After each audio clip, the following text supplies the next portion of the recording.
Fala galera, estamos de volta com o Texto Inspira, nosso podcast que busca inspirar você a amar esse setor que é o nosso setor têxtil e também construir a tua carreira, quem sabe através das nossas experiências você possa se inspirar, ter insights positivos e com isso desenvolver melhor o teu trabalho, os teus planos de vida e com isso ser mais feliz. Eu e Gerson Otto, meu parceiro. Fala aí, Gerson. Grande Alex, tudo bem? Hoje a gente vai estar podendo conversar um pouco sobre o setor têxtil, né? E toda essa tradição do setor têxtil, né? Dessa inovação que faz parte desse setor, já voltando para a indústria 4.0 e aprimorando ainda mais ela voltada para o 5.0, né? Então vai ser uma inspiração, acho que incrível hoje, né, Alex? Quem que é o nosso convidado de hoje? Ô Gerson, hoje a gente traz um amigo e uma pessoa que eu tenho uma admiração profunda pela carreira e a trajetória que ele está trazendo. E, obviamente, muitos já devem conhecê-lo, porque ele é até famoso. Eu estou até aqui lisonjeado de ter a presença de Matheus Fagundes, atualmente CEO da Audaces, mas como eu falei, nosso amigo e também presidente do SCMC, membro do conselho da BIT. Se for falar o currículo dele, é melhor deixar na mão dele. Fala, Matheus, tudo certo, meu amigo? Olá, tudo bom? Pô, bom estar aqui. Obrigado pelo convite, parabéns pela iniciativa também. Já venho acompanhando aí dos grandes nomes. Fala assim, agora é só tentar não deixar cair o nível, né? Vai ser um papo super legal aqui, informal. Então, espero que todo mundo goste aí da nossa conversa hoje. O Matheus, a gente estava aqui antes, né, fazendo a preparação, né, o Gerson, e aí daí eu perguntei até pro Pedrão do nosso estúdio Amadeu aqui, cara, que tem nos ajudado muito. Perguntei pro Pedrão, o Pedrão já tá gravando, né, porque já estava acontecendo o podcast antes da gente começar a conversar, porque realmente é uma conversa que flui, quando o cara tem essa fluência, fica muito bom. A gente vai conversando uma frequência, a gente sentou, encontrou, cruzou na feira, cruzou em algum evento, né, vira realmente uma conversa muito boa, muito assunto e muita inspiração mesmo. Legal, legal. E acima de tudo relacionamento, né? Porque a gente acaba se relacionando com muitas pessoas, né? E Matheus é um cara muito bem relacionado, né, Alex? Que conversa com muitas pessoas. Mas, o Matheus, conta um pouco da história do Matheus. Quem é o Matheus, né? Bom, Matheus atualmente com 40 anos, a cara não, até parece que tem mais, né?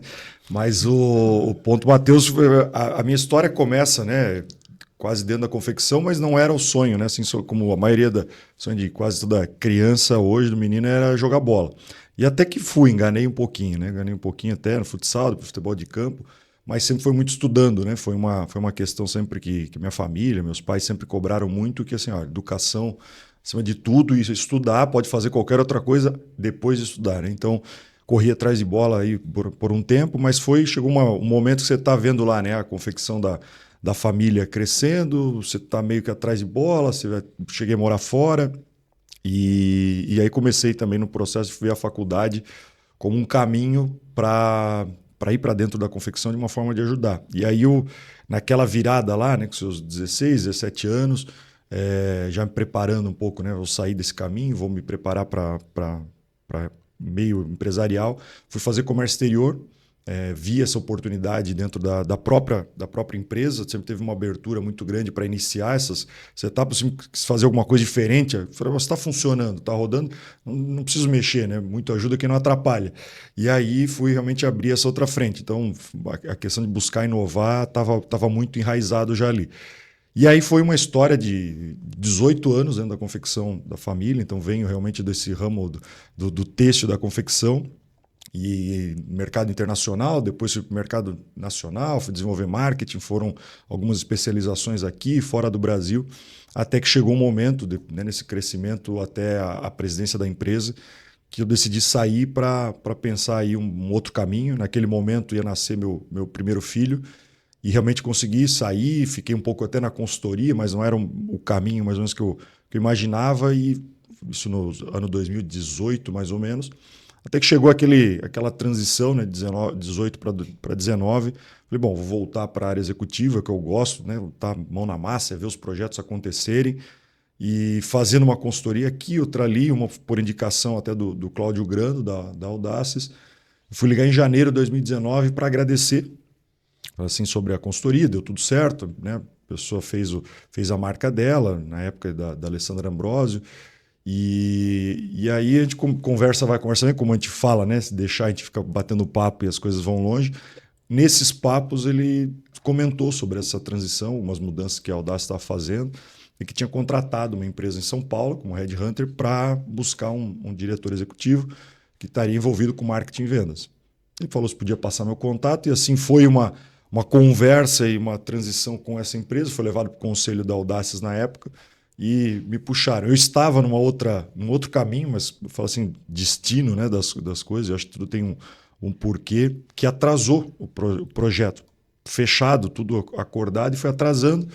E no fim das contas, quando chegou lá, veio essa proposta da Audace. Eu sentei com essa outra empresa, expliquei, eles também tinham uma relação super aberta e falei assim, olha, a Audace aqui eu tenho uma admiração muito grande, era como cliente, né? Então, falei, pô, acho que aqui tem um lugar, tem algo diferente. Fui com frio na barriga grande, né? Mas tinha essa relação próxima, então, em Joinville para Florianópolis. E assim começou a história na Audaces, em 2019, como diretor executivo de marketing e vendas. E atualmente, né, nesse ano de 2024, assumindo como CEO, né, da transição do Grando, né, como na presidência do conselho. Então tem um pouquinho da história, o esporte sempre esteve muito ligado comigo. Sempre acho que isso me ajudou muito nessa questão de tanto competitiva, tanto querer avançar nisso, mas também teve muito na questão de liderança. E disciplina também, né, Matheus? Disciplina, sim. Trazendo um pouquinho, né, na minha história, eu fui, não com a mesma qualidade esportiva dele, mas fui esportista até os 21 anos, comecei aos 7, né? E eu realmente cara, esse nosso podcast tem sido uma coisa muito interessante, porque quando a gente vai ouvindo o começo da história do convidado, ou até mesmo a nossa história própria, a gente vai identificando pequenos frames da trajetória que faz com que a gente... pelo menos eu consigo identificar ali, ó, cara, tá ali, ó. Puf, esse foi um gatilho que me ajudou a chegar, porque você constrói uma história de sucesso e você vai encontrar nos líderes algumas coisas que são comuns. E o esporte, para mim, também me trouxe esses pontos que você colocou, e eu nem conhecia esse... Eu sei que você gosta, sei que joga tênis, eu vejo você jogando futebol, é flamenguista, infelizmente. Não, isso aí eu nem ligo, cara, que futebol é uma coisa super democrática, acho muito bacana a gente ter isso no nosso país. Cara, e aí eu vejo muito legal isso, porque realmente é uma base muito bacana. Eu quero pegar só um pouquinho antes na tua história lá na questão da Dois Rios, porque a gente está falando com jovens empreendedores, com intraempreendedores, espero que com proprietários de confecções também, e até com CEOs de companhia nesse nosso podcast, né? Mas eu queria pegar um pouquinho... eu gostei dessa história. Você entrou numa empresa que estava funcionando e você foi identificar um determinado segmento que você podia desenvolver a mais, né? Se você tivesse que influenciar os confeccionistas que estão começando ou as empresas que estão, às vezes, precisando de uma mudança de... O que você diria, assim, Matheus, nesse sentido, sabe? Assim, ó... Como que você identificou essa lacuna? Como foi essa pesquisa, esse olhar? Eu acho que 2 pontos. Eu nem sou muito de querer assim, dar muito conselho, né? Mas eu acho que a gente vai aprendendo, né? Porque talvez eu tenha recebido vários conselhos ao longo do tempo, talvez naquele momento nem tão preparado, e depois de um tempo a gente entende que aquilo realmente foi importante. Eu acho que em vários momentos, mas 2 assim muito claros. Eu fui sempre muito cobrado, isso no esporte, como também foi industrial com meu pai, né? Se eu trabalhar com alguém realmente era muito rígido, e eu entendi que um treinador na época falava assim, eu cobro de quem eu acredito que tem potencial. Pô, que legal. Se eu não acreditar, eu não vou cobrar, não vou perder meu tempo. Então, em alguns momentos você saía assim, pô, mas por que ele cobra mais de mim do que do outro? Isso fez, obviamente, a gente se desenvolver, porque alguém enxergou o potencial. E o outro lado aí, com essa questão também com familiar, também era uma cobrança muito maior, mas fez desenvolver uma resiliência maior. Então, às vezes vai pegar talvez jovens escutando e tudo mais, pô, mas cobrança e tudo mais. lá na frente você vai ver o quanto isso fez se desenvolver. Né? Te tira de zona de conforto. Parece assim, você batia a meta, vai ganhar ter o confete e tal. Não fez mais que obrigação, né? Claro, não é dessa forma que a gente trata. Hoje em dia a gente aprendeu muito com isso, mas é sempre tá aí o próximo passo. Tá, mas e agora? E o mês que vem? Então você vai se instigando a se desenvolver. E aí, para trazer isso para dentro da indústria, eu falei, bom, qual é a forma de eu construir isso dentro de um negócio que funciona? Né? Deixa eu achar experiência, deixa eu achar alternativas aqui. Quando eu falo que inovar, não precisa inovar num negócio próprio. Você pode inovar sendo funcionário, sendo colaborador em qualquer negócio. Porque todo negócio tem oportunidade. A gente conversa bastante aqui como ter oportunidade em processo. Tem tecnologia, mas se não tiver no processo também, entender, porque na nossa indústria, se a gente olhar, né, confecção, texto, a gente ainda tem muita coisa que está fazendo há 100 anos iguais. Está igual há muito tempo. Então, quem chega hoje, eu vi que aquele momento, falei, bom, mas aqui está rodando. Mas o mercado internacional, por que a gente não está pensando nisso? Onde é o mercado? Né? Por que a gente pode... Todo mundo às vezes olha, né? Estados Unidos e Europa são os principais mercados do mundo, mas aqui no nosso lado, na América do Sul, o que tem de oportunidade? Então, eu sempre fui meio que construindo isso de procurar oportunidades, né? Assim, para abrir esse leque. É um olhar de growth. Então, você é um cara o tempo todo procurando Porque tem oportunidade de crescimento. Você tem que ser um pouco irrequieto, vamos dizer. Uma inquietação sim, é a palavra correta, né? Porque você vai pegar hoje, é comum falar, pô, mas o mercado está difícil. Eu falei assim, não, tá difícil há 50 anos. O mercado brasileiro, você fala assim, só está sobrando? Não tem. Só que ao mesmo tempo que eu vejo, né, um que está reclamando e está caindo, está crescendo 50%. O tamanho do mercado ele é o mesmo, né? O que faz só é participar mais do mercado, é encontrar inovação, né? Sim, e tem outros, você vai olhando, tem nichos também. Assim, você falava que tinha, eu estava em clientes semana passada, inclusive eu gosto de estar na rua e ter essa troca. Tem um nicho do agro, do country, então, na região está em Goiânia. Ele achou um nicho e lá ele consegue atuar super bem. Eu tenho outro que tem de festas, ou seja, você vai identificando oportunidades. Agora, se realmente a gente for fazendo o mesmo a vida toda, né? E tem o ditado, né, da questão assim, as empresas quebram porque elas fazem algo muito bem feito por muito tempo. Então, o desafio é o que eu vou fazer de novo, o que eu vou fazer diferente, o que eu vou achar de oportunidade aqui, se é no mercado interno, que o nosso mercado, obviamente, né, o Brasil é um continente, mas se é em outras oportunidades. E outra frase que eu escuto bastante, eu sempre me inspirou muito, assim, se você não for competitivo no mercado externo, o mercado externo vai ser competitivo aqui. Então, qual é o seu desenvolvimento para isso? Né? É uma característica, né, Alex, acho que ela é comum em todas as conversas que nós estamos tendo, né? É o fato de todos conhecerem profundamente o negócio em que estão envolvidos, né? Terem passado por todas as áreas, terem feito, né? Os trabalhos em todas as áreas verdadeiramente conhecendo, né? Se aprofundando, né? Entendendo os processos das empresas, do negócio, né? Isso, de certa forma, traz uma possibilidade incrível. Também, de certa forma, serve, eu acho que, de inspiração, né? Para todo profissional que deseja avançar, crescer profissionalmente, para verdadeiramente entrar dentro do processo, né? Entrar dentro da organização, entender ela como todo, né? E aí eu quero puxar esse gancho agora.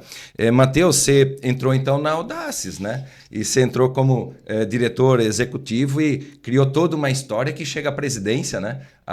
Desde CEO, janeiro, né? seu CEO da Audaces, né? Como é que foi essa entrada na Audaces? Que aconteceu lá? O que deu certo? O que deu errado, cara? Parece, né? Hoje olhar para trás é mais simples, né? Mas o primeiro momento, assim, para é um frio na barriga enorme, né? Porque você olha uma empresa, né, uma multinacional brasileira, tá, né, naquele momento presente em mais de 70 países, hoje está mais de 100 países já, mas você olha e fala assim, cara, o que eu vou fazer aqui? E a gente tem um ponto também muito de assim, aquela situação de não sentir que está pronto. Eu acho que esse, no fim das contas, acaba sendo até um ponto positivo de se ficar preocupado e se desenvolver, não chegar com nenhuma arrogância e falar que isso é bom, que você faz. Eu acho que isso sempre me ajudou, esse ponto de humildade. Falei, cara, eu não sou da tecnologia, mas eu entendo a confecção. O que eu posso ajudar e com quem que eu vou me cercar de pessoas boas, né? Construir um time. Então, foi uma junção muito legal. O casamento foi disso. Eu falei assim, olha, essas são dores que acontecem na confecção. Tinha uma relação próxima com várias empresas, a gente sempre foi muito aberto nisso, e aí por Habit, associações, mercado internacional e tudo mais, foi chegar na Audaces com o time construindo, né? Falou assim, olha, pô, aqui vocês têm um domínio disso e eu tenho desse outro lado, vamos começar a fazer esse trilhar isso junto, somar. E aí, óbvio, né, você tem um movimento, né, com equipe, crescimento, essa expansão, entendendo algumas oportunidades também de mercado. A gente foi abrindo um pouco mais esse nicho, né, de ter uma solução naquele momento já democratizando a questão da solução de software, né, que não é mais comprada e custos muito altos como um SaaS. Então, isso facilitou para a entrada de muitas empresas e depois desmembrando também, entendendo outros nichos. Muita gente olhava a Audaces como assim, pô, essa empresa é muito grande, tá? Ainda não é para mim, né? Eu sou muito pequeno e tudo mais. Assim, não, tem que ser desde o começo. Acho que o maior desafio é você fazer ajudar e é muito mais prazeroso você ajudar alguém desde pequenininho do que falar assim, não, quando você ficar grande aí vem falar comigo. Pô, isso é uma arrogância, né? Então, o processo de desenvolver, de ter soluções desde quem começa um negócio, inclusive MEIs, né? Hoje tem produto para estudante, tem para o MEI. Isso foi algo que todo mundo comprou a ideia. E aí tem uma vantagem, acho que é o ponto da Audaces, dos sócios, de ter uma abertura muito grande. Tem uma relação de ter uma cabeça de startup, mesmo hoje uma empresa de 32 anos, mas pô, vamos tentar. Falei assim, faz teste, então muita informação, muito dado, tudo mais para essa construção. A gente foi abrindo, seja na linha de software, para depois a linha de equipamentos, também em modelos para diferentes portes de empresa. Aí são segmentos maiores, e assim foi, tanto com a unidade aqui do Brasil, que atende toda a parte da América, a unidade da Itália, que atende Europa, Ásia e África.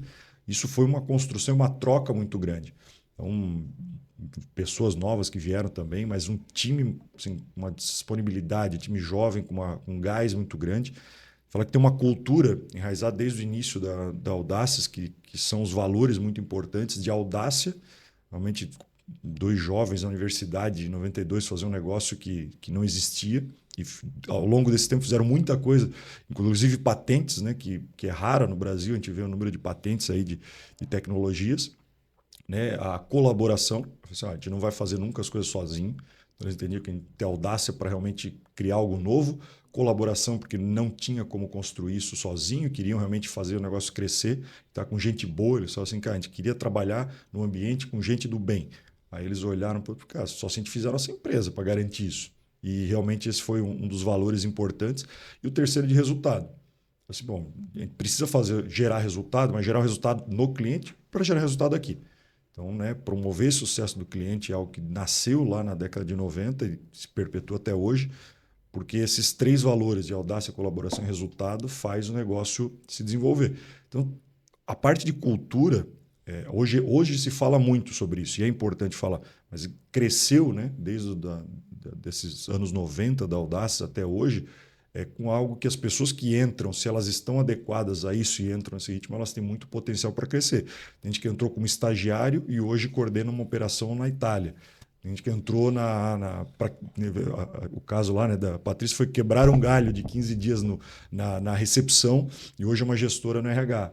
Que legal. Então tem caminho, e eu faço todo mês o café com o CEO, com os aniversariantes. E é legal, porque tem pessoas que estão entrando há 1 mês, 3 meses, 4 meses, e agora recentemente estava com o Jorge, que está há 30 anos. E aí ele vê o espaço de crescimento que tem lá, troca entre eles. Você não precisa fazer assim, a empresa vai. Tá, escuta, está em volta, né? Então, essa relação de cultura, essa relação de potencial de crescimento, tem gestores nossos que estão expatriados no México, na Colômbia, times na Itália, ou seja, tem caminhos. Você quer crescer, você quer inovar, não precisa ir para lugar nenhum. A oportunidade está lá, né? Isso acho que é muito bom, você estar num ambiente desse, e você tem que dar caminho, a gente fala, dar pista para a pessoa acelerar, voar e tudo mais.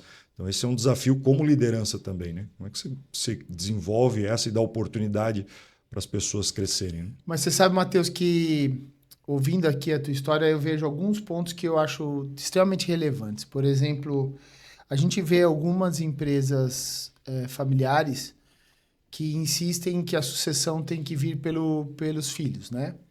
você já, por exemplo, nem procurou essa alternativa. Você já foi atrás do teu caminho e a tua família está lá tocando o negócio e tem os planos de sucessão. Aí você pega, vai para uma empresa, continua com esse olhar de irrequietação e traz dentro de você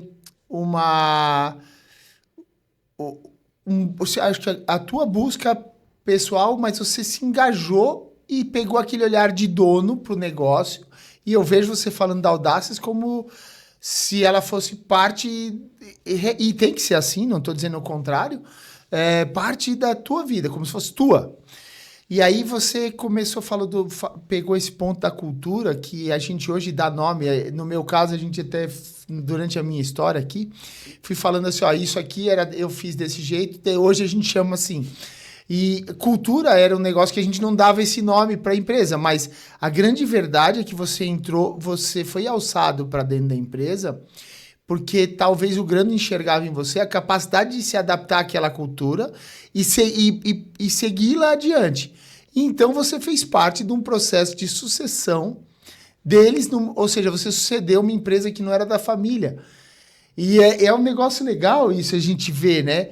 Alguém indo no setor têxtil, suceder alguém numa outra empresa, tendo a própria empresa, sendo intraempreendedor, no fim das contas, mas de toda maneira empreendendo e conquistando seu espaço, sabe? Eu acho isso, nessa história, muito bacana, sabe? Eu acho que faz um sentido e acho que isso vai inspirar você a ter suas dúvidas. Manda lá nas nossas mídias sociais.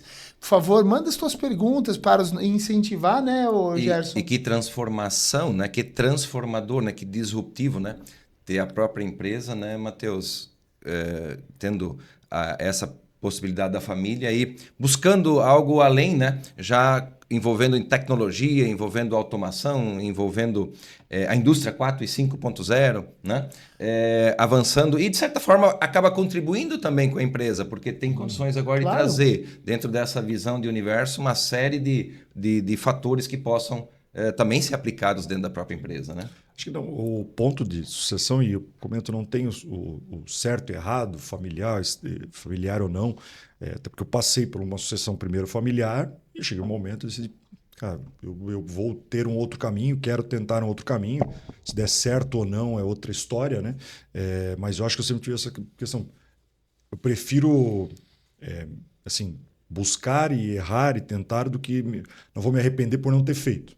Né? Então, eu prefiro realmente, né, buscar isso, como tive em várias alternativas. Entendi. E eu sempre tive muito apoio, né, isso do meu pai em várias situações. Fui para jogar, fui morar no Rio, fui jogar. Ele falou assim: olha, eu acho que não é o melhor caminho, mas ele sempre deixou isso muito claro. Ele falou: olha, você nunca vai poder falar que teu pai não te apoiou, não deixou, não fiz porque meu pai não deixou.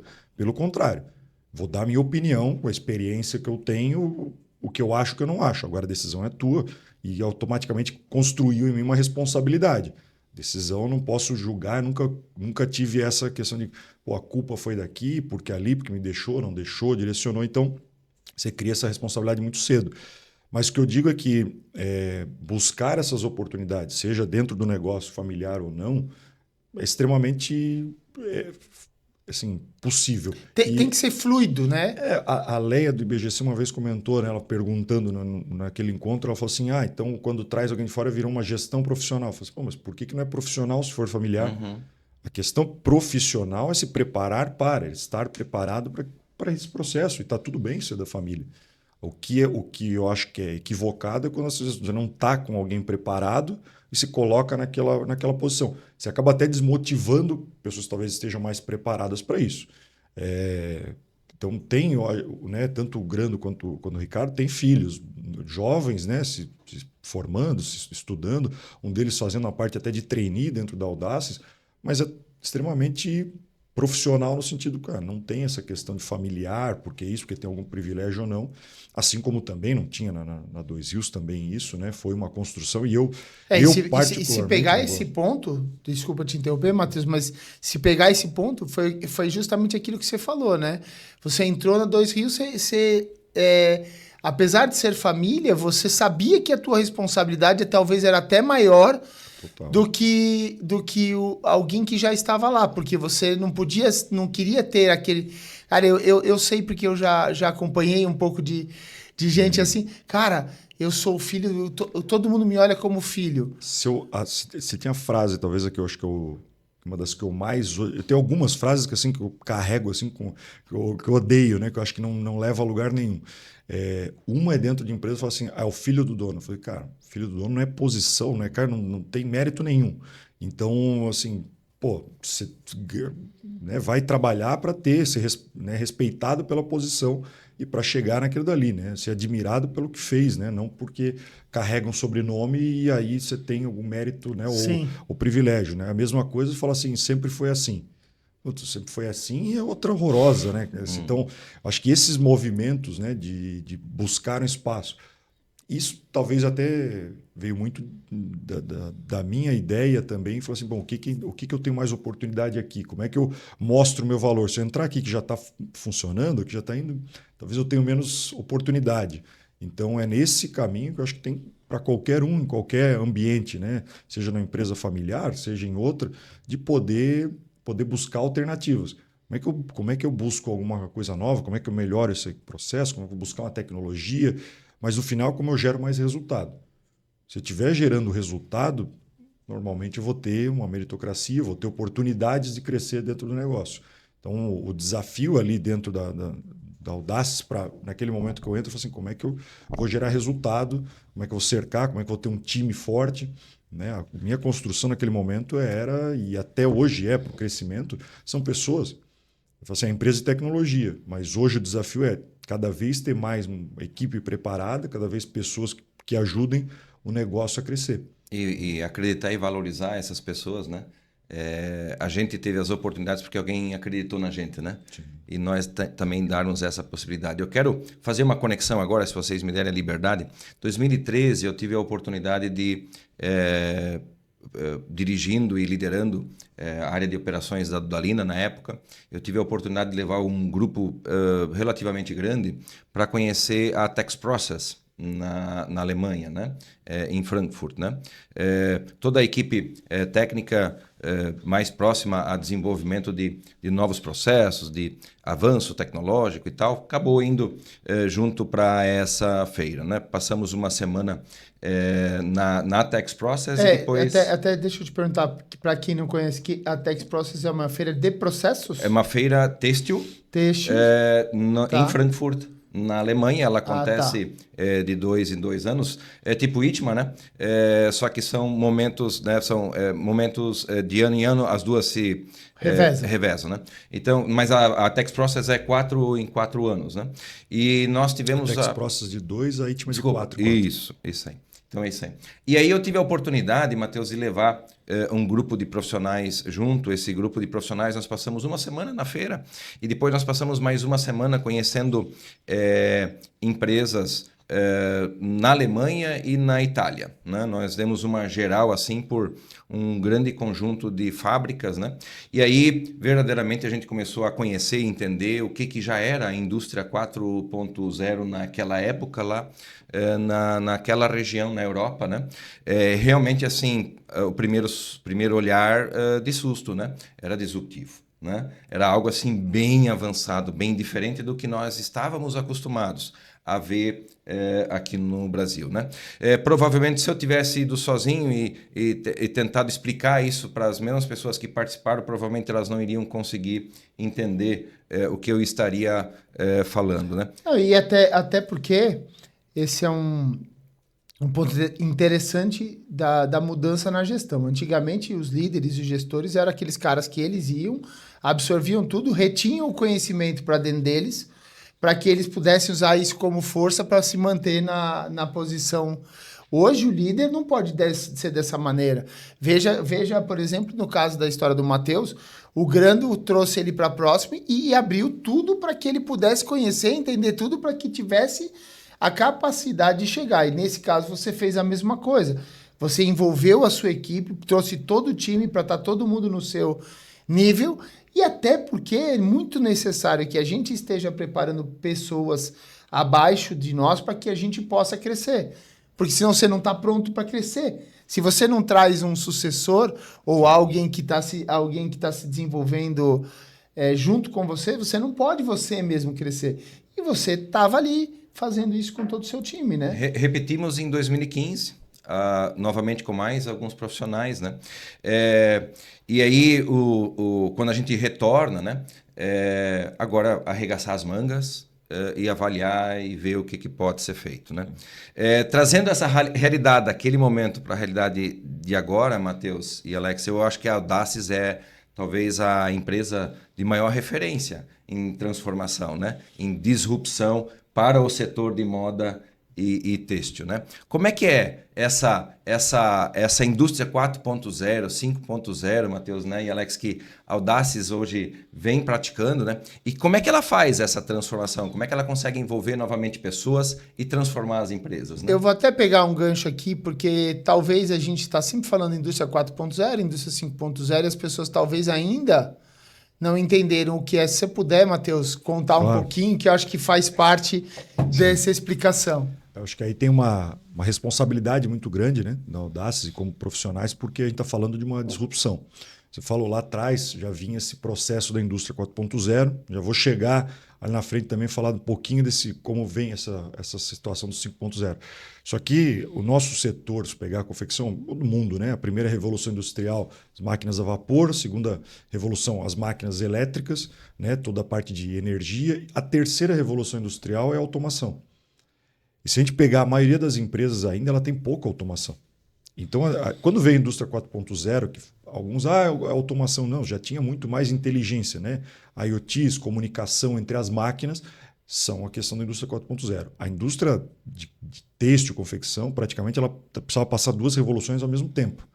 Ela sair de quem estava cortando manualmente para começar a ter informação, ter troca de dados, gerar informação, começar a desenvolver muito mais a tomada de decisão com isso, né? E, consequentemente, vem em paralelo isso a sustentabilidade, redução de resíduos e tudo mais nesses processos. Quando a indústria 5.0 ou a criação 5.0 que a gente fala hoje, vem cunhado já há alguns anos da sociedade 5.0 no Japão. Aonde foi se entendendo que só a questão da indústria do robô, da máquina, falando com a máquina, não ia ser sustentável a longo prazo se não tivesse as pessoas envolvidas. Então, essa transição eu preciso de automação, eu preciso dessa comunicação, de IoT e tudo mais, mas eu preciso ter interação, preciso de pessoas também que têm essas informações de algumas direções. Então, a construção hoje, a gente está passando por um processo agora super recente, que para todo mundo está muito claro, mas vai ser uma disrupção muito grande, que é a inteligência artificial. Ela é um processo que vai potencializar muito as pessoas, não é eliminar as pessoas, mas eliminar processos muito básicos, muito manuais. Né? Que se você faz algo que é repetitivo, qualquer robô, qualquer sistema faz. Agora, se você pensa, se você tem esse direcionamento, a gente conversava um pouco isso, explicando, né, até com alguns clientes. Falei, hoje eu preciso de um profissional que saiba perguntar. Porque o prompt, né, a questão disso lá na inteligência artificial, ela não adivinha, ela não vai criar as coisas do zero. Você precisa direcionar. Então, e aí tem um ponto que envolve também a nossa responsabilidade. Hoje não é só de fazer uma solução, seja de software, seja de hardware, que é educar. Nós nascemos numa geração, todos nós aqui, e até hoje nós vamos para a escola e nós somos educados a responder. A gente não é educado a perguntar. A gente não é instigado a perguntar. Então agora se eu falo, mas se a inteligência artificial, se a evolução, se hoje o momento é de saber perguntar, de fazer boas perguntas, para aí a inteligência artificial me ajudar nesse... Mas eu passei a minha vida toda só chegando lá para eu responder. Como é que eu faço essa mudança de mindset? Como é que eu mudo a minha cultura? Então, o desafio hoje é realmente pegar na mão e ajudar nesse processo, inclusive educacional, no processo dentro da empresa. Então, construir, né, tem o Audaces Academy, parceria com instituições, criar um ecossistema. A gente fez uma plataforma tecnológica. Tem soluções na criação, no desenvolvimento, na produção e em vendas. Aqui, em todas essas esferas, eu consigo ajudar. A gente chegou num ponto e falou assim, se eu só colocar a tecnologia lá, não vai gerar o resultado. Se eu não tiver envolvido para olhar processos e não tiver as pessoas engajadas nisso, esse tripé bem alinhado não vai funcionar. Então o desafio está realmente muito na questão quase educacional, cultural, para virar essa chave e falar assim, cara, como é que a gente muda isso daqui? Como é que a gente faz perguntas novas? Né? E não construir aquilo que a gente fica... Não, mas eu já tenho resposta, eu já fiz isso. A gente já tentou lá no passado. Isso é muito comum. Mas essa coleção é isso daqui, a gente já fez. O consumidor mudou. Você está falando de hoje tem 5 gerações vivendo ao mesmo tempo. Uma geração para outra muda muito. Pô, você tem nichos aqui de mercado, você tem oportunidades, você tem comunicação diferente. Você comunicou para um que realmente não funciona, mas se direcionar melhor para aquela outra geração, funciona muito mais. Então é uma discussão hoje de construir a tecnologia pensando muito já de levar isso para o futuro. São disrupções, sim, importantes, que a gente acaba pensando até no próprio meio ambiente, quando a gente olha para isso e fala assim, reduzir a amostra, reduzir o tempo das pessoas, o resíduo, a parte econômica também, né, de tudo isso. Você tem um desafio, mas uma responsabilidade de fazer esse próximo passo. Agora, que é muito comum falar assim, você não muda uma pessoa que não quer mudar. Então, isso funciona também para as empresas que são pessoas. Né? O CNPJ é uma referência, mas no fim são um CPFs. coletivo de CPFs. Exato. Então, o CPF, né, essa pessoa física, ela precisa querer mudar. E aí, consequentemente, ela vai ajudar o negócio também subir de nível, mudar, se desenvolver. E muitas vezes estar aberto ao erro. Né? Eu acho que esse é o ponto. Não existe inovação se ele não tiver disponível também a questão de erro. Né? Desculpa, Gerson, você veja isso, uma coisa interessante que eu peguei agora nesse final. Estar disponível ao erro, né? E a gente falou mais cedo sobre a questão do líder que retinha informação. Veja quantos conceitos antigos que estão se transformando. Então, por exemplo, assim, errar era impossível no passado. O cara, quando errava, era reprimido, era repreendido, né? Hoje a gente está num momento em que a abertura para o erro, para a tentativa, é muito importante. O liderado, ele tem que ter iniciativa própria. Diferente de no passado, assim, ó, eu faço o que o chefe manda. Hoje você tem que ter iniciativa própria. E testar, e ter o espaço do erro, tá? Lógico, você não pode cometer um erro que destrua um trabalho, mas você pode errar, é permitido, é lícito. Tem um exemplo que eu, na época, eu li, super interessante, do Jack Welch, ainda como presidente, né? Acho que foi naquela geração, né? Foi um CEO extremamente importante na GE, e uma das plantas da GE teve um prejuízo, né? Teve realmente um erro lá grande e tudo mais. Planta de motores, eu li. Isso, e aí ele puxou esse líder, né? O executivo daquela planta, foi para a reunião com o Jack Welch e falou assim, vou para ser demitido, né? Então, o Jack Welch, tá, o que aconteceu, tal, onde é que foi o erro? Errei nisso. Tomou a decisão, tentou construir isso, deu esse erro. Ele explicou e ele entendeu o erro. Ele sabia exatamente o que tinha acontecido, as decisões equivocadas.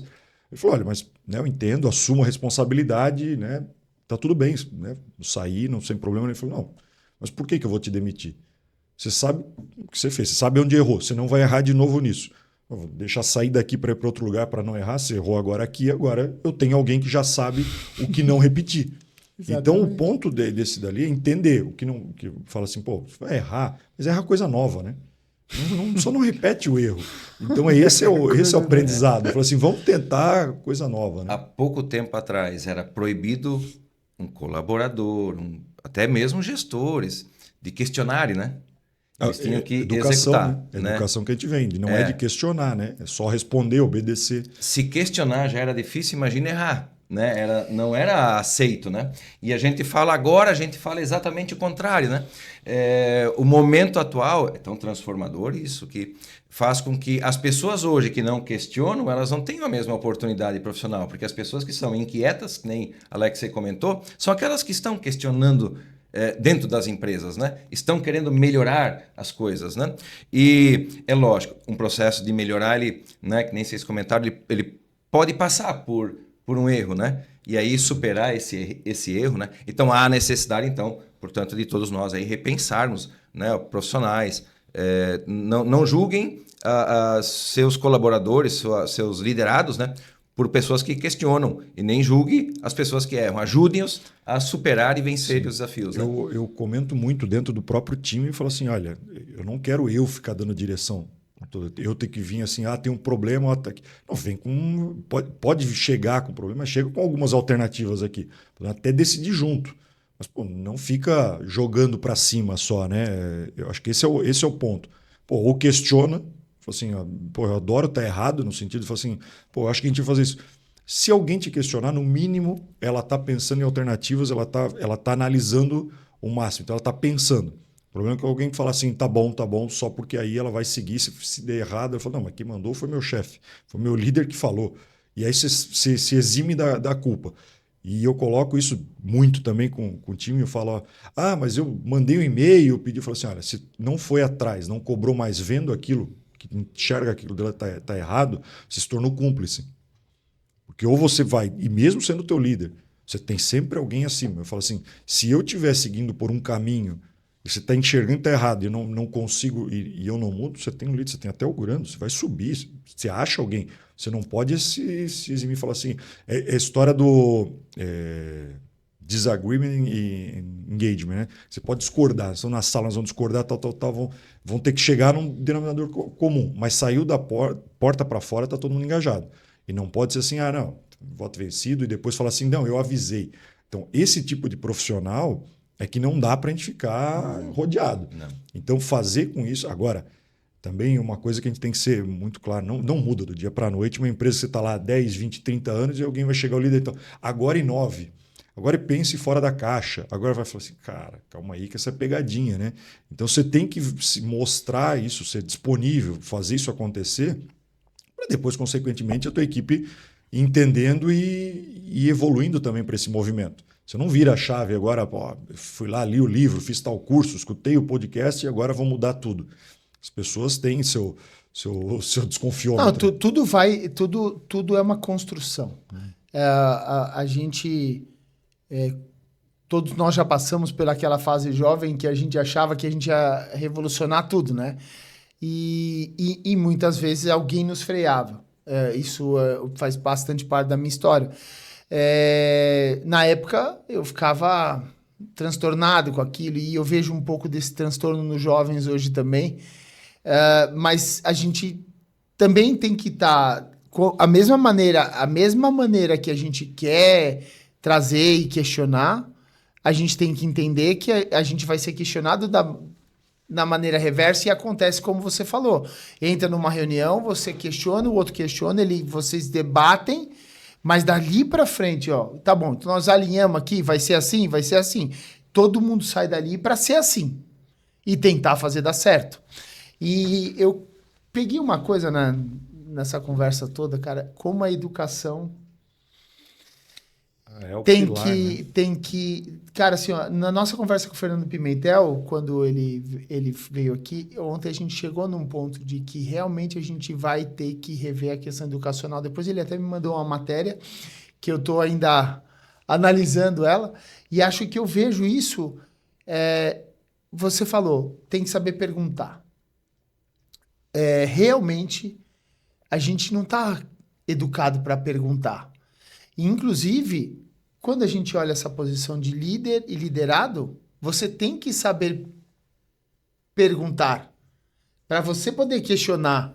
Então, isso é uma habilidade educacional que a gente vai ter que estimular. Como a gente sabe que a educação é um pouco deficiente nesse sentido, as indústrias terão esse papel. As indústrias, as empresas de serviço, nós teremos esse papel. Nosso papel aqui é justamente inspirar você a buscar informação, conhecimento, em que direção buscar esse conhecimento, para que a gente tenha um rol de profissionais melhores preparados para que as empresas possam crescer.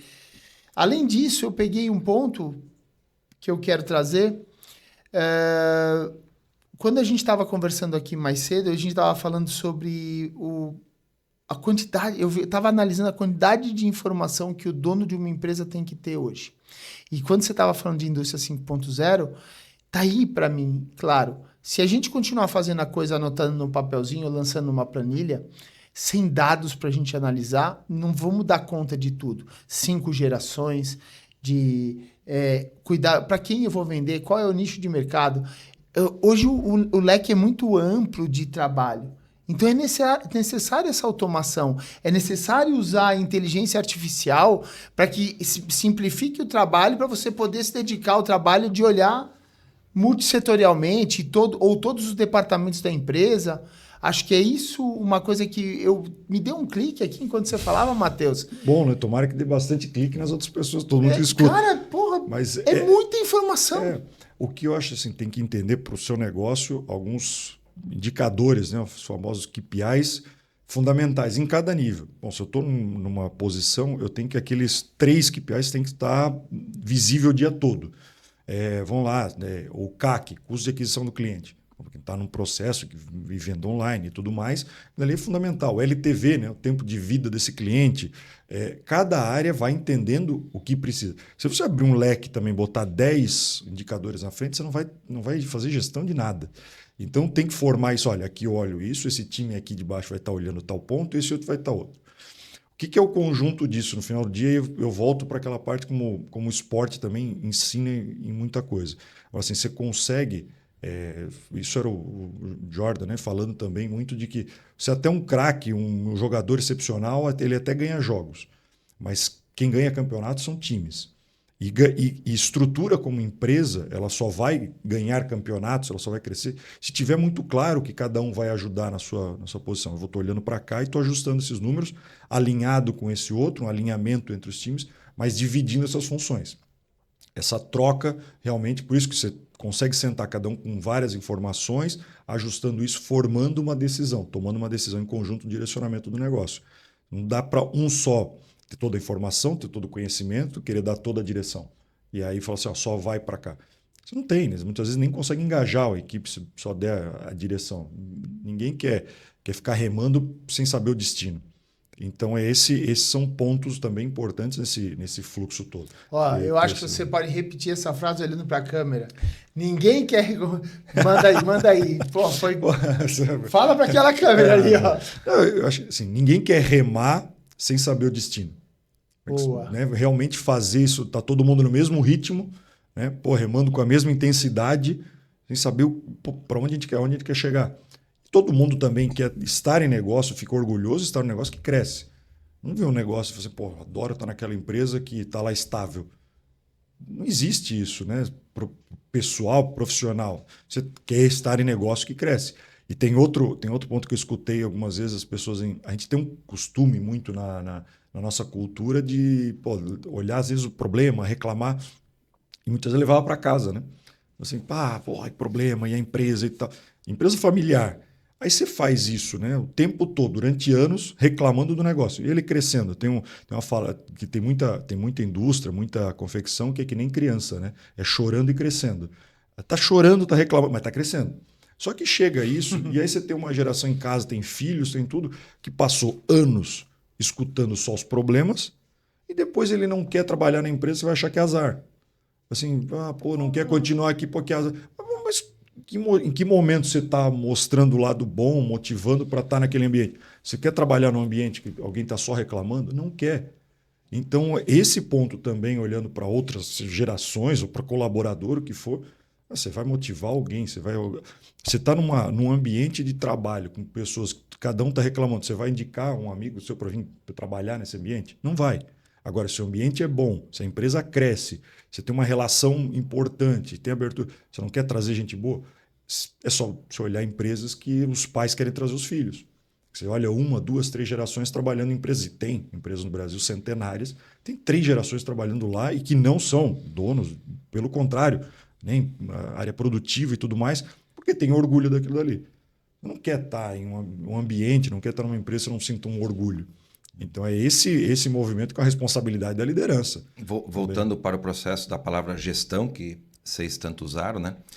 A gestão, teoricamente, ela tem que ter 2 olhares. Né? O olhar do dia a dia, né? Daquilo que tem que ser gerido, gerenciado, coordenado, né? E aquilo que é a gestão do futuro, né? Gerir o futuro, né? Olhar para frente, né? Olhando para frente e olhando no dia a dia, duas coisas que são fundamentais dentro das empresas é criar verdadeiramente um alinhamento, fazer com que todos saibam. Então, os indicadores, né, Matheus, você comentou, os KPIs, eles precisam estar alinhados, sincronizados de tal forma que una as pessoas, né? E esses indicadores geram, de certa forma, uma autonomia, né? Porque daí as pessoas consigam tomar a decisão, né? Olhando agora para esse momento atual e olhando para o futuro, eu quero botar a provocação na mesa, né? Qual vai ser o nosso futuro? O que vai acontecer um pouco mais agora aqui para frente, quando a gente fala nessa gestão do dia a dia e futuro, né? O que a gente tem pela frente olhando para todo esse avanço tecnológico, esse desafio de pessoas, né? Como é que vocês enxergam? Como é que você enxerga isso, Matheus? Eu só quero até acrescentar um ponto que eu gostei demais de uma coisa que ele falou, que tem a ver com isso que você está dizendo. Cara, olha, eu nunca tinha pensado isso dessa forma. A gente sabe que no texto o pessoal é meio chorão mesmo, como você falou. E a gente ouve o tempo todo, não, mas, cara, é um setor chorãozinho, sabe? Mas a gente está sempre lutando e vencendo.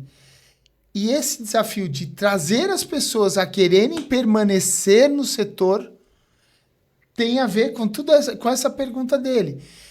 Cara, tá na mudança do mindset de quem está aqui agora. A gente tem que começar a mostrar o valor do setor, como é gostoso, ele é apaixonante, ele tem desafios e tem espaço de crescimento. E acho que é essa a bola que você colocou agora para o Matheus. Cara, realmente a gente precisa mudar muita coisa. Esse ponto, né? Assim, você está no setor. O Brasil é o único país no Ocidente com todos esses elos da cadeia. Você consegue colocar as pessoas para visitar uma plantação de algodão, entender tecnologia, tudo que passa por ali, toda essa transformação que acontece e sustentabilidade também que acontece. Você tem uma parte de transformação importante, né? As fiações, tecelagem, você vai chegar na confecção, que gera muito emprego.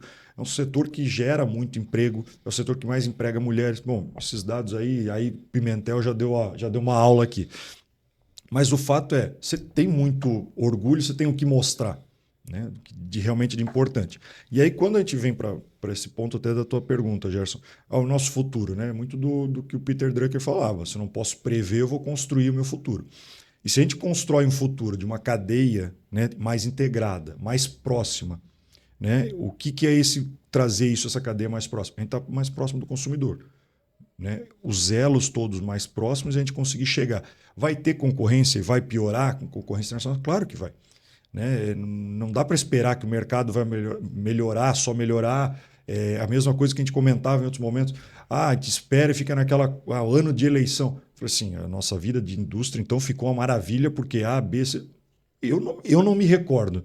Talvez com menos ruim em alguns momentos, outros mais desafiadores, mas assim, não vem de fora. Muito da resolução, a resposta do problema está da porta para dentro, né? Melhorar o processo, olhar para a estrutura e unir essa cadeia e estar mais próximo do consumidor. A gente construía tudo muito em várias portas, vários silos dentro dos negócios.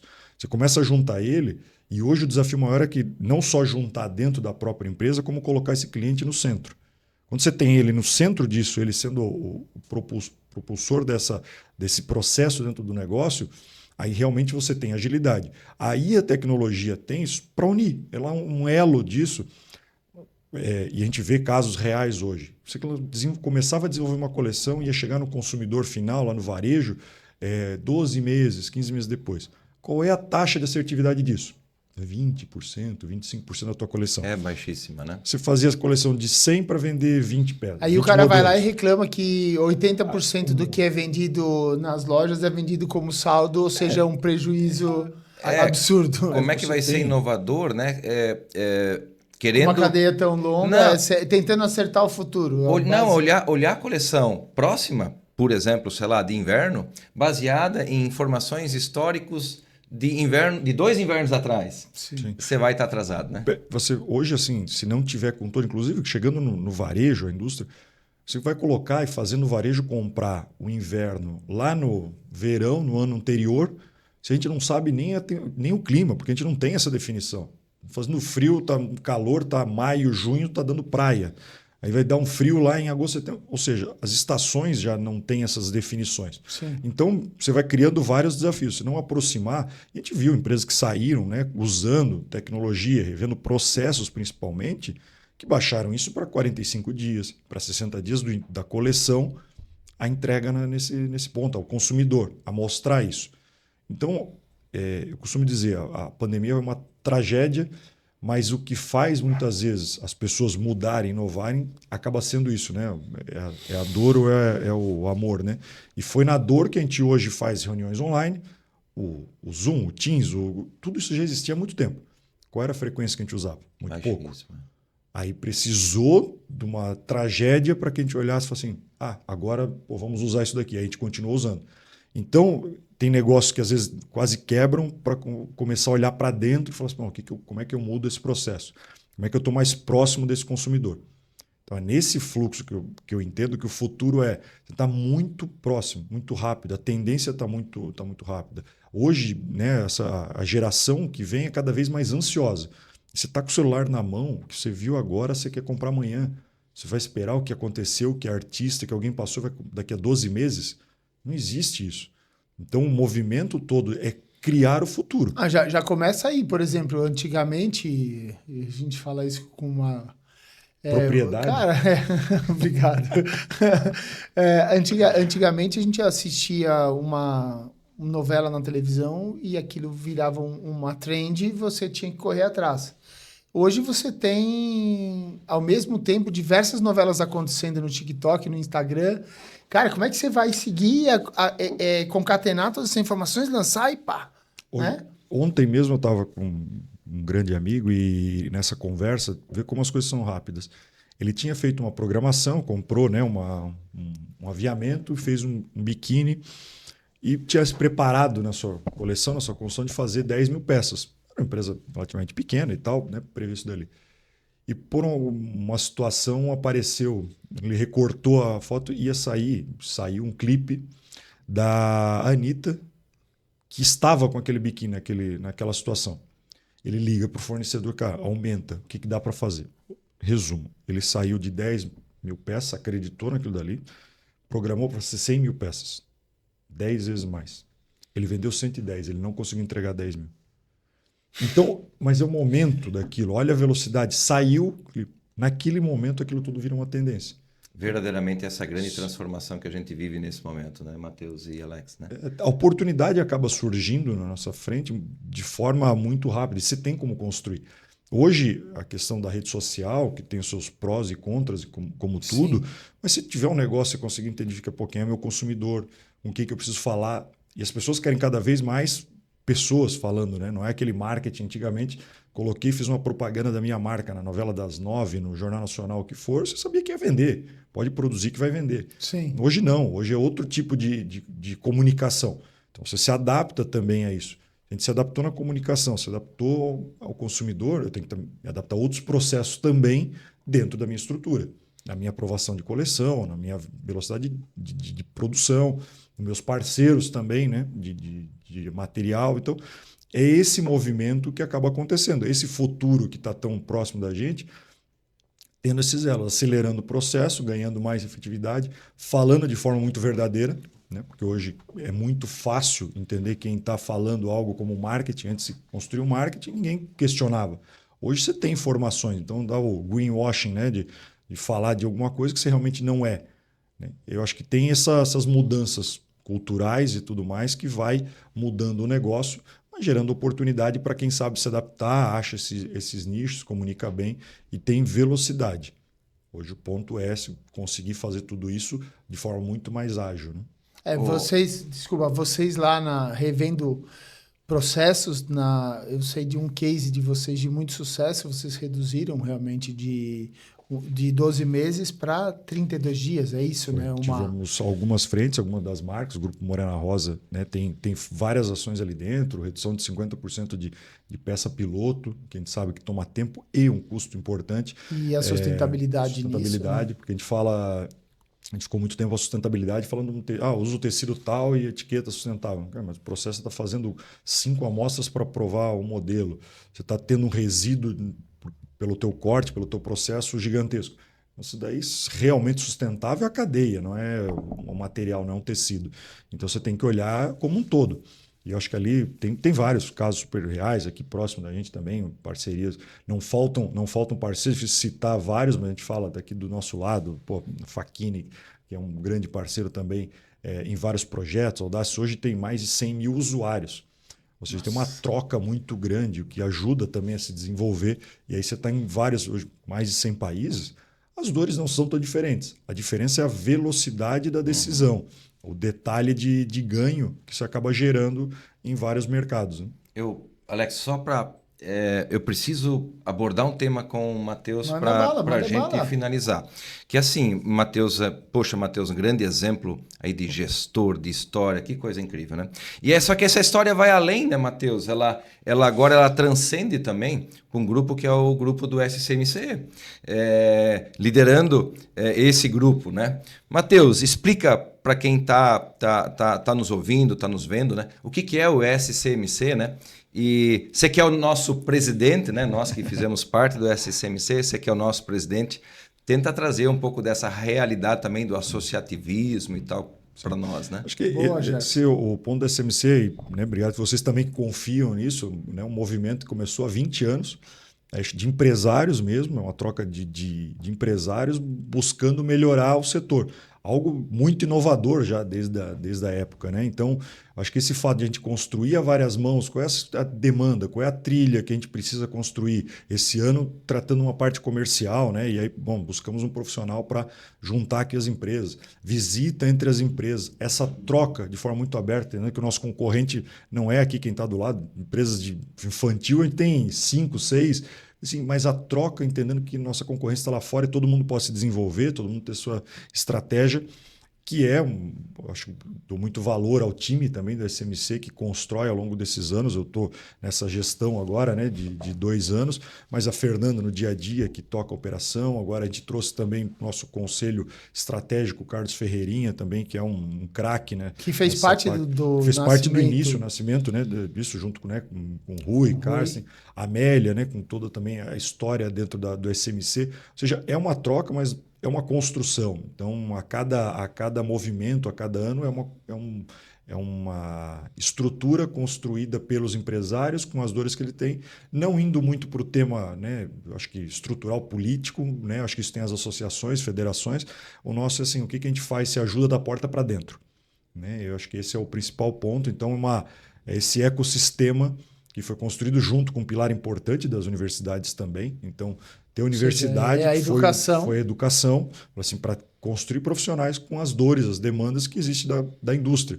Então, hoje, ter de vários segmentos nessa indústria para essa discussão enriquece muito o próprio Estado e faz essas indústrias crescerem. E você sabe que, inclusive, lá nesse espaço da SCMC, é onde eu não vejo o textileiro chorando. A gente está mostrando o tempo todo para as pessoas que estão envolvidas, engajadas nesse processo, como é bom e como a gente gosta, e como é um espaço de crescimento, onde a liderança vai permitir que você se desenvolva, trazendo gente jovem. Eu já estive no Moda da Manhã, que você vê lá, gente que está ainda no primeiro amor do têxtil, e as pessoas, a gente está lá, gente que às vezes com 20, 25, 30 ou 33 anos, igual nós, de experiência no setor têxtil, mostrando, cara, a gente gosta disso, isso é legal, tem espaço, eu cresci, foi aqui que eu construí a minha história, é aqui que a gente pertence, né? Sim. E isso é muito bacana, a CMC permite isso. Até me arrepiei falando, tá? Pra vocês saberem. Isso é importante e realmente é um ambiente de construção, não é um ambiente para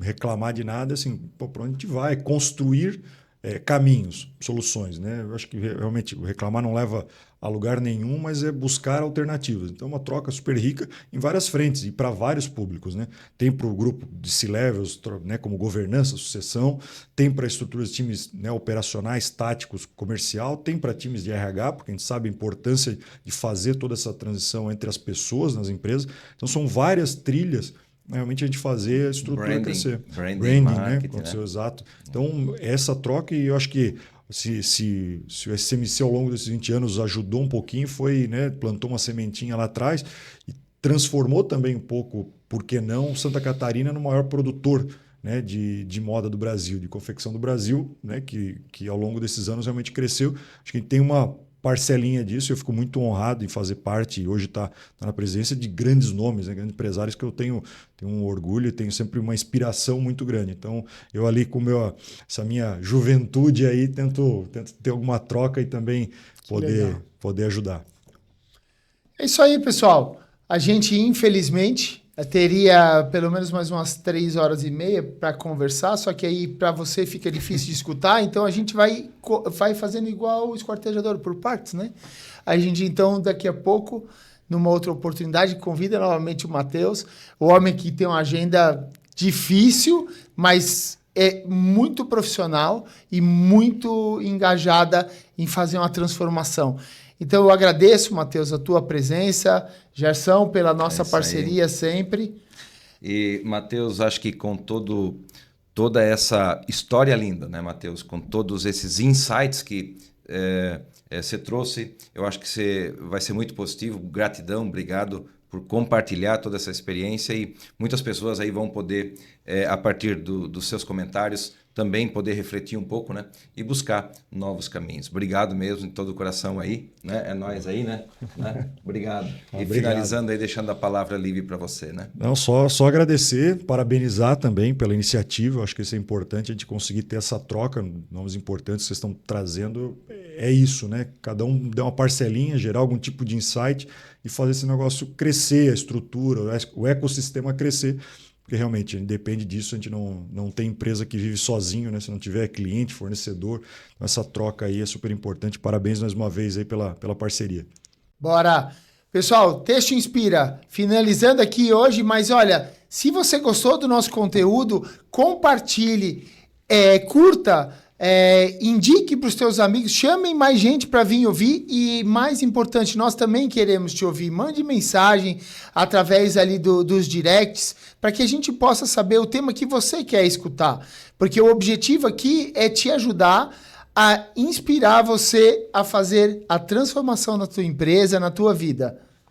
Um abraço. Abraço a vocês.